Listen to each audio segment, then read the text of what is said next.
कृष्ण को हम बारंबार प्रणाम करते हैं। बोलिए वृंदावन बिहारी लाल की, राधे जी सरकार की, भागवत महापुराण की। आज हम आपको बताएंगे कि श्रीमद् भागवत के श्रवण करने का क्या फल है। इनको श्रवण करने के पश्चात मनुष्य का जीवन कैसा हो जाता है। भागवत जी मनुष्य को राह दिखाती है कि अपने जीवन में हमें क्या करना चाहिए, क्या नहीं करना चाहिए। भागवत जी भक्ति देते हैं, बुद्धि देते हैं। भागवत जी को जो श्रवण करता है उसे तत्काल विमोक्ष मिलता है, तत्काल मोक्ष मिलता है। हमारे पास इतना अनमोल ग्रंथ है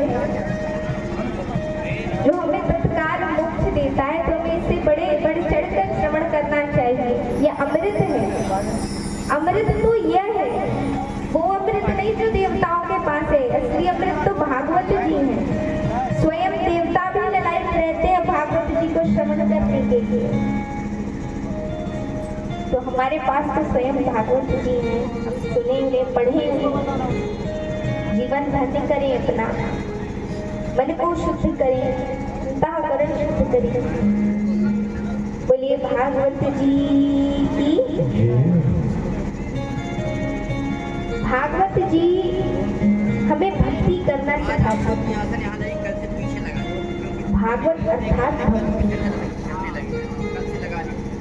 जब हमारे अंदर भक्ति आ जाती है तो भगवान खींचे चले आते हैं अपने भक्तों की ओर। और भक्ति करना कोई कठिन मार्ग नहीं है। भक्ति तो वो है जो भगवान को उस लोक से इस लोक में खींच लाती है। जैसे वीरा जी, तुलसीदास, प्रहलाद, इन सब ने भक्ति की और भगवान को इस लोक में बुला लिया। इतनी शक्ति है भक्ति में। भक्ति में ही शक्ति है। इन्हें कोई वेद ग्रंथ नहीं पढ़े, इन्हें कोई बहुत यज्ञ नहीं दिया, इन्हें सिर्फ भक्ति की। शबरी ने कहा वेद पढ़, गोपी कब गई पाठशाला। गजराज ने कहा पर मंत्र पढ़े, उब जाने चंदन से डाला। शबरी ने कौन से वेद पढ़े, गजराज ने कौन से मंत्र पढ़े। बस जब गजराज को गजराज ने पकड़ लिया तो उसने तो यही कहा, नदी में हुई ग्राह गज की लड़ाई।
भगवान दौड़े चले आए गजराज को बचाने।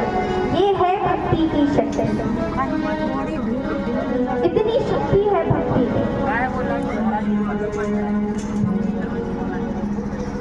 गजराज को भगवान ने बचा लिया।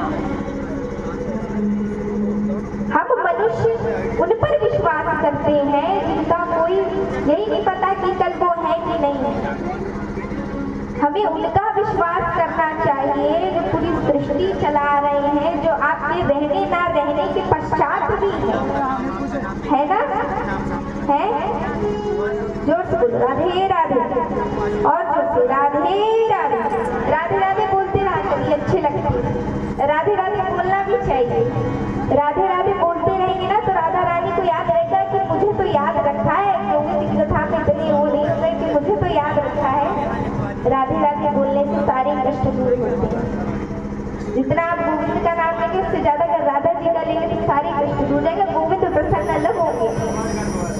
तो भागवत जी की ये महिमा भक्ति सिखाती, शक्ति सिखाती, विद्या देती, ऐसे है हमारी भागवत। और हम बताएं तो ऐसे युग में जहाँ पर संस्कृति और संस्कार का लोप हो रहा है, उससे बचने के लिए तो हमें अपने ग्रंथों को पढ़ना चाहिए। हम अपने ग्रंथ पढ़ने लगे, पढ़ाने लगे तो हमारी संस्कृति संस्कारों का लोप नहीं होगा। जिस घर में वेदों को पढ़ा जाता है, वेद पढ़ाया जाता है, भागवत जी पढ़े जाते हैं, पढ़ाए जाते हैं, उनका एक श्लोक का भी अगर उच्चारण होता है उस घर में मंगल ही मंगल होता है। उस घर में कभी अमंगल नहीं होता, क्योंकि स्वयं भगवान की कृपा होती है। भगवान भी देखते कि ये भक्त मेरा लगा हुआ है, मेरी भक्ति में मुझे प्राप्त करने कुछ नहीं तो आधा श्लोक भी अगर आप भागवत जी का पढ़ते हैं प्रतिदिन, मंगल ही मंगल होगा।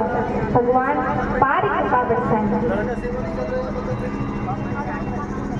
जिस घर में पूजा पाठ बच्चों को बचपन से ही सिखाया जाता है, उस घर के बच्चों का आचरण भगवान श्री राम जी की तरह होता है। ये नहीं कि बस खरीद लिया और उस लाल कपड़े में बांध के रख दिया। याद करिए, जब ग्रंथ खरीदा था तब क्यों खरीदा था? कि उन ग्रंथों को पढ़कर अपने जीवन को धन्य करें, अपनी मति को शुद्ध करें, ना कि उस लाल कपड़े में बांध के रखने को। इसीलिए किया था ना, इसीलिए भगवान को निरंतर याद करते रहेंगे तो भगवान भी आपको करेंगे। बहुत लोग कहते हैं भगवान हमको भूल गए, भगवान हमें याद नहीं रखते, हमारे लिए कुछ नहीं करते। आप तो करो, भगवान तो सिर्फ भक्ति के भूखे हैं, उनको धन वैभव की क्या, तो जगतपति है। भगवान भूखे हैं सिर्फ भक्ति के, भक्ति की ये शक्ति। भक्ति करिए, भगवान स्वयं आएंगे। बोलिए वृंदावन बिहारी लाल।